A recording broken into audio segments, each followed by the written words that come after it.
Hey everybody, John Raridan here for Nintendo World Report, and yesterday we got the surprise announcement that Xenoblade Chronicles X is coming to Switch early next year. This is my favorite Xenoblade game, so I'm extremely excited that this is getting remastered and escaping Wii U exclusivity at long last. Shortly after that announcement, I very quickly threw together a comparison using some Xenoblade X footage we had in our archive. Unfortunately, time of day wasn't lined up, and gear and the player avatar were obviously different from those shown in the trailer. But hey, I thought it was a pretty good turnaround time given how quickly we got that comparison up. But now I've had some time, so I've got some fresh comparison footage that is as perfectly lined up as I think you could possibly ask for. I've also spent some time looking through the trailer and some uncompressed screenshots that Nintendo provided to us, so I'm able to give a little insight into what we should be able to expect on a technical level from this remaster, so let's take a look. I'll note for the record that I do have the data packs installed in the Wii U version, so we should be getting the best possible visual performance out of that version. Now, Nintendo uploaded this trailer at 30 frames per second, and given that the original and every other Xenoblade has run at 30 frames per second, I think we can expect that it's safe to assume that's the case here. Nothing too surprising. What is exciting, however, is that based on this trailer and the screenshots Nintendo provided, we're getting a full 1920 by 1080 resolution with some form of post-process anti-aliasing, as compared to the original Wii U, which ran the game at 720p completely raw. Obviously, we don't have a huge sample to work from, but I haven't been able to spot any signs of dynamic resolution thus far. I also think it's worth noting, and kind of crazy, that until this, the original version of Xenoblade X was the highest resolution Xenoblade game to ever be released. Every release of the series on Switch so far has maxed out at 720p, but has spent the majority of the time running at 540p or lower, thus making Xenoblade Chronicles X Definitive Edition the highest resolution game in the series by a pretty wide margin. With the Definitive Edition of Xenoblade, Xenoblade 2, and Xenoblade 3, it often felt like they were designed for a system more powerful than the Switch, and resolution and performance tended to suffer as a result. Whereas Xenoblade X managed to push the Wii U while maintaining a constant resolution. It really was a technical masterpiece, and this remaster seems to be taking advantage of that optimization, and I'm extremely excited to see this game looking so sharp. So what should we actually expect for visual changes? Well, at a glance, I'd say something in the vein of Xenoblade Chronicles Definitive Edition on Switch. Now, X isn't going from SD to HD, so the changes might not be as immediately obvious, but I think a similar mindset will be in place, and we've already seen some of that. Right off the bat, we can see a change in how lighting and materials are approached for character rendering, with a nice specular rim light in contrast to the relatively dull materials of the original version. You see that nice reflective highlight along the edge of objects? That's what I'm talking about.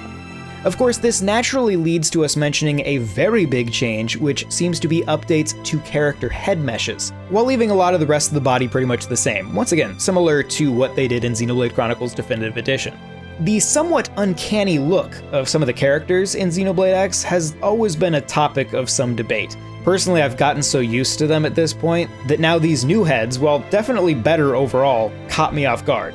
That being said, I think in most cases it's hard to argue they aren't an improvement.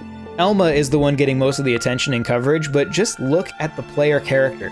Nintendo was kind enough to just use the default starting character, so we can get a perfect comparison even though he's technically customizable. It is a massive improvement, and I'm sure some characters will benefit from this more than others.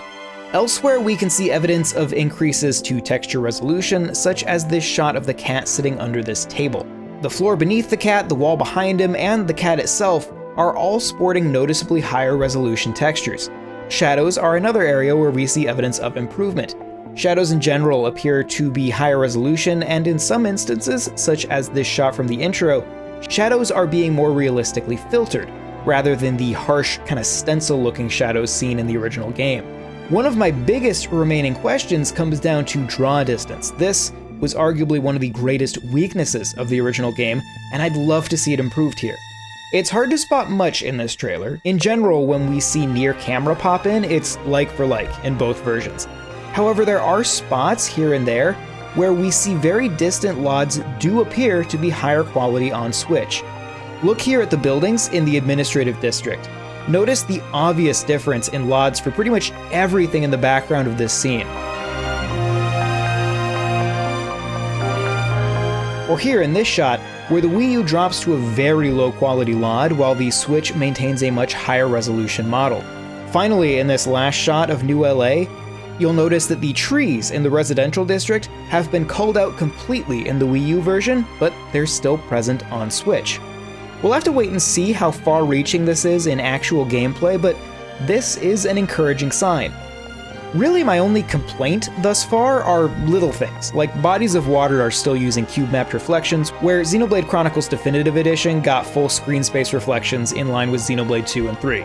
I also feel like some environmental textures are still a little on the blurry side, especially when rendered at 1080p. But ultimately, I consider both of these minor, and we've already seen evidence of some textures improving, so it's possible we'll see more of those throughout the game. But that's all that I can get out of this very brief look we've had at the game so far. I can't wait to see more. Of course, we've been big fans of Xenoblade here at Nintendo World Report for a very long time, so you can find plenty more Xenoblade coverage right here. For that and everything else Nintendo, consider subscribing and checking out NintendoWorldReport.com for a whole lot more. If you have any questions for me, you can feel free to hit me up on your social media platform of choice using the handle on screen. Once again, my name's John Raridan, thank you very much for watching, and I will see you next time. This video was made possible by our generous supporters on Patreon. Did you know that Nintendo World Report is funded directly by fans like you? When you support Nintendo World Report on Patreon, you get immediate access to multiple exclusive podcasts every month, exclusive Discord channels, an early look at select content, and more, all for as little as $1 a month. Check out patreon.com/NWR for all the details.